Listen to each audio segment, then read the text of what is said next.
Hello అండి, ఈరోజు టేస్టీగా చికెన్ మోమోస్ చేసుకుందాం ఇంట్లోనే.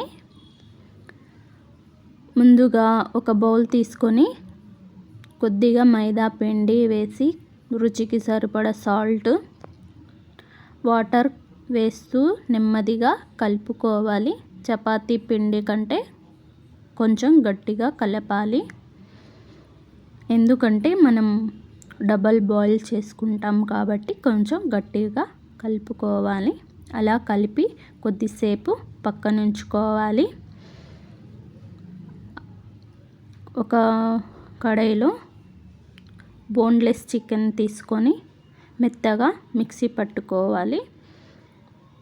సన్నగా తరిగిన ఆనియన్స్, సన్నగా తరిగిన క్యాబేజీ ఉంటే క్యారెట్ కూడా సన్నగా చాప్ చేసుకొని వేసుకోండి.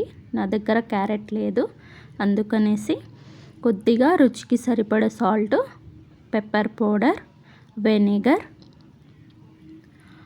సోయా సాస్ ఉంటే చిల్లీ సాస్ కూడా వేయండి, నా దగ్గర లేదు.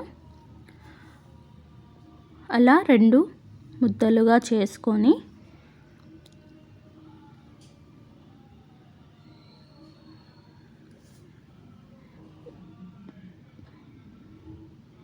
పిండి వేసి చపాతీ పిండి ఎలా రోటీలాగా చేసుకుంటామో అలా చేసుకోవాలి. పల్చగా చేసుకోవాలి, మందంగా కాకుండా. అలా చేసుకున్న తర్వాత రౌండ్ షేప్ వచ్చేలాగా కట్ చేసుకోండి. లేకపోతే నెమ్మదిగా చిన్న ఉంటలు చేసుకొని అలా అయినా చేసుకోవచ్చు ఒక్కొక్కటిగా. ఇలా అయితే తొందరగా అయిపోతుంది. అలా చేసుకున్న తరువాత మనం చికెన్ మిశ్రమం మొత్తం కలిపి పెట్టుకున్నది దానిపైన వేసి ఒక స్పూన్తో వేసుకోవాలి, చేత్తో తేమ తగులుతుంది. అలా నెమ్మదిగా మనం కుచ్చులు ఎలా డ్రెస్సులకు వేసుకుంటామో అలా కుచ్చులాగా మడతేసుకోవాలి. ఈ వీడియోలో సరిగ్గా కనిపించట్లేదు. కుచ్చుల్లాగా ఒక సైడే వేసుకోవాలి, ఇంకో సైడు మనం దాన్ని జాయింట్ లాగా ఒత్తుకోవాలి.